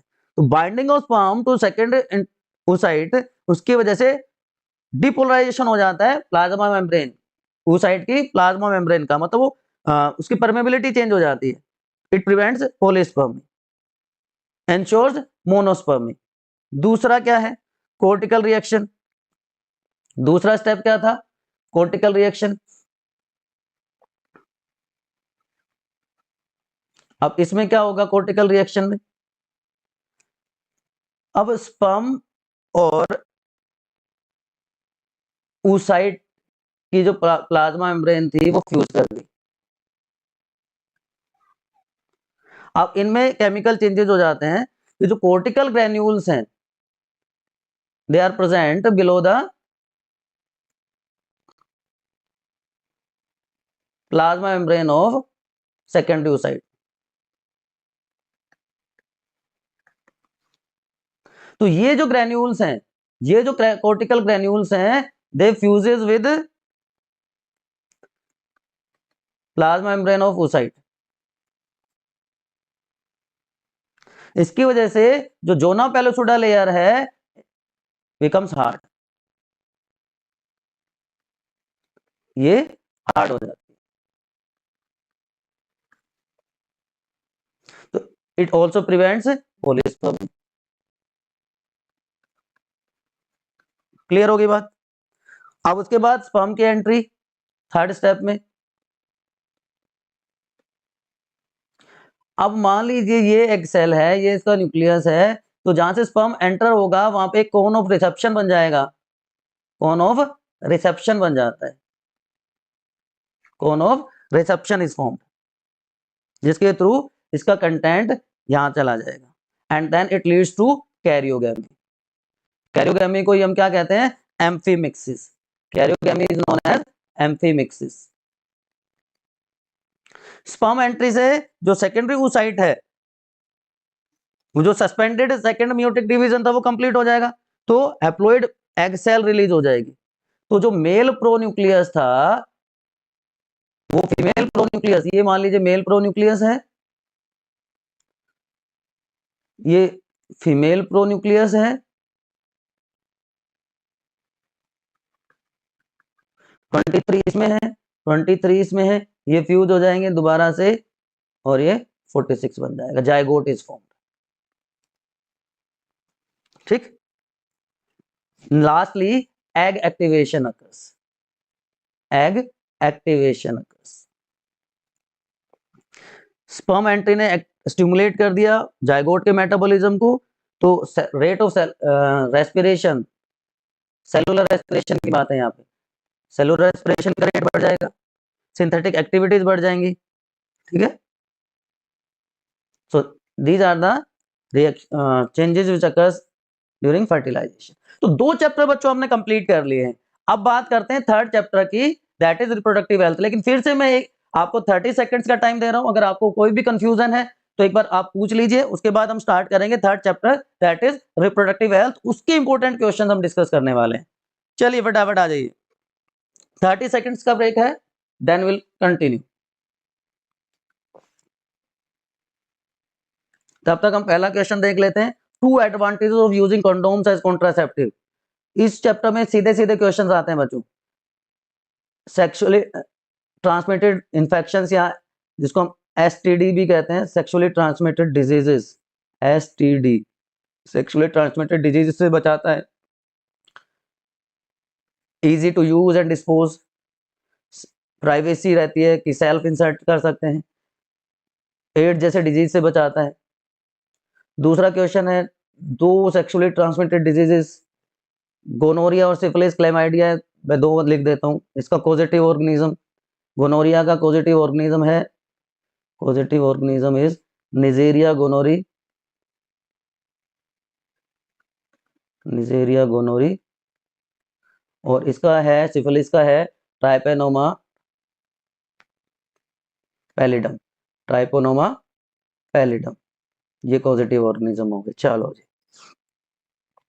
अगला क्वेश्चन है, what is MTP? MTP stands for medical termination of pregnancy, stands for medical termination of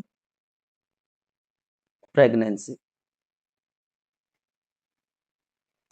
legally allowed कब है? कुछ ऐसे केसेस हो जाते हैं, कुछ ऐसे सर्कमस्टेंसेस हो जाते हैं बच्चों कि जो प्रेगनेंसी है उसको कैरी फॉरवर्ड करना मुश्किल होता है, जैसे अनवांटेड प्रेगनेंसी हो जाए, कुछ रेप विक्टिम्स का केस हो सकता है, अर्ली मैरिज वाले केसेस हो सकते हैं, राइट। कॉम्प्लिकेशन हो जाए प्रेगनेंसी के टाइम पे कि भाई फीटस या मदर को लाइफ थ्रेटन हो जाए, या कंजेनाइटल डिफेक्ट्स हो जाए, बाय बर्थ डिफेक्ट्स जो होते हैं, वो ऐसा कोई डिफेक्ट डिटेक्ट हो जाए तो उस केस में एमटीपी अलाउड होती है फर्स्ट ट्राइमेस्टर तक, फर्स्ट ट्राइमेस्टर तक with the opinion of a doctor. उससे लेटर स्टेजेस पे अगर है तो फिर एक पैनल की परमिशन लेनी पड़ती है, and then it can. Two STDs that are not curable, तो इसमें आप वायरल एसटीडीज का एग्जांपल दे सकते हो, आप एड्स का एग्जांपल दे सकते हो, आप इसमें हेपेटाइटिस बी का एग्जांपल दे सकते हो, राइट। दो एग्जांपल आप दे सकते हो। उसके बाद जो नेक्स्ट क्वेश्चन आता है बच्चों, that is role of reproductive and child health care in India, RCH program जिसको कहते हैं, reproductive and child health care. ये क्या करता है? It improves reproductive and child health in India, maternal और इन्फेंट मोर्टेलिटी को रिड्यूस किया है, infant mortality rate and maternal mortality rate down इसीलिए हुए, इन्हीं की वजह से हुए, ठीक है। हेल्दी रिप्रोडक्टिवली कॉन्शियस सोसाइटी को प्रमोट करता है, जहां पे अवेयरनेस हो, सर्विसेज बेटर हो, क्लियर। इस चैप्टर में कोई बहुत ज्यादा मुश्किल सवाल नहीं आते हैं बेटा। What is infertility? इनएबिलिटी है to conceive after year of regular unprotected sexual intercourse. बहुत सारे मेथड्स हैं जो हेल्प कर सकते हैं, जैसे इन विट्रो फर्टिलाइजेशन, जिसको हम टेस्ट ट्यूब बेबीज भी कहते हैं, टेस्ट ट्यूब बेबीज। डिटेल आप वीडियो में वन शॉट पे जाके देख सकते हैं।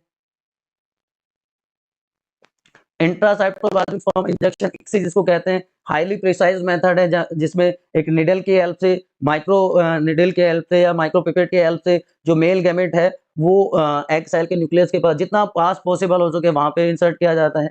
आर्टिफिशियल इंसेमिनेशन में जो मैच्योर हेल्दी फंक्शनल स्पर्म्स या तो हस्बैंड से या डोनर से कलेक्ट करके और फिर उसको इंसेमिनेट करवाया जाता है।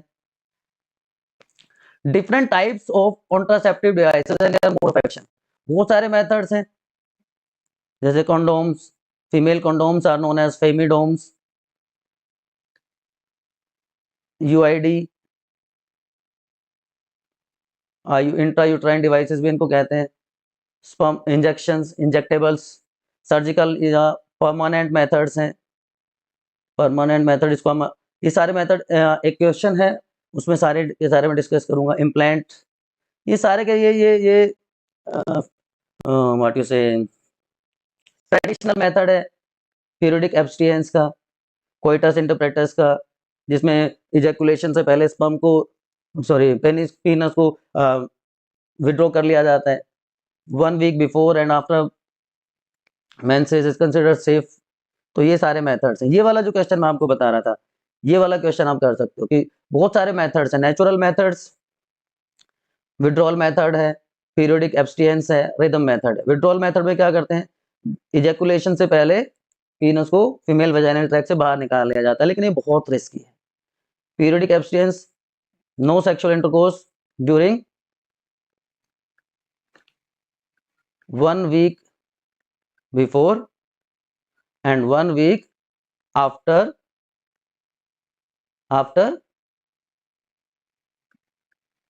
ovulation. Rhythmic method, oh sorry, this is periodic abstinence में, इसमें तो इंटरकोर्स किया ही नहीं जाता, ठीक है। इसमें एक और मेथड आप दे सकते हो, लैक्टेशनल एमनोरिया। लैक्टेशनल एमनोरिया ये 6 मंथ तक इफेक्टिव है कि आफ्टर चाइल्ड बर्थ 6 मंथ तक मेंसेस नहीं होते, तो इट इज सेफ पीरियड। उसके बाद आता है केमिकल मेथड्स, जिसमें कॉन्ट्रासेप्टिव पिल्स हैं which are combinations of progesterone and oestrogen, जो ओवुलेशन नहीं होने देते। Progesterone only prevents implantation of blastula. Spermicidals हैं जो स्पर्म्स को किल कर देते हैं वजाइना में, तो कंडोम्स या डायफ्राम के साथ उसको यूज कर सकते हैं। इसके अलावा कुछ मैकेनिकल मेथड्स हैं, मेल में कंडोम कहते हैं, फीमेल में उसको फेमिडोम कह देंगे। डायफ्राम, इंट्रायूट्राइन डिवाइसेस, कोपर्टी, ऊपर 7, लिपीज लूप,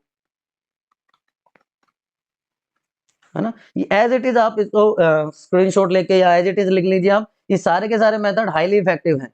सर्जिकल मेथड्स, इनको हम परमानेंट मेथड्स भी कहते हैं, permanent methods of birth control.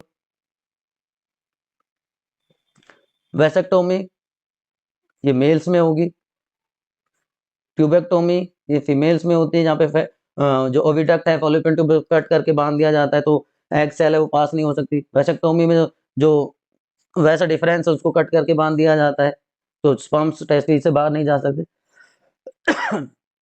उसके बाद सेक्सुअली ट्रांसमिटेड डिजीज कौन सी हैं, तो वायरल, बैक्टीरियल, प्रोटोजोन, सारे इंपॉर्टेंट पॉजिटिव ऑर्गेनिज्म कौन से हैं, ठीक है,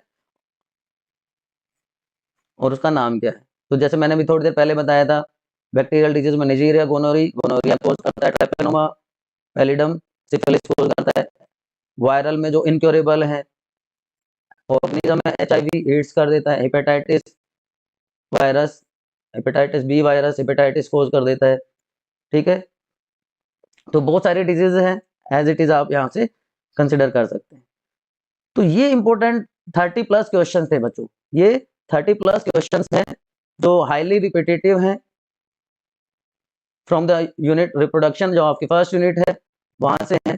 16 मार्क्स का रिवीजन वन शॉट हम ऑलरेडी कर चुके हैं, इंडिविजुअल चैप्टर्स हम कर चुके हैं। फिर भी कोई कंफ्यूजन है तो आप अपने स्टडी डेस्टिनेशन बायोनिति RRG के कमेंट सेक्शन में पूछ लो बेटा, है ना। Keep studying, good luck.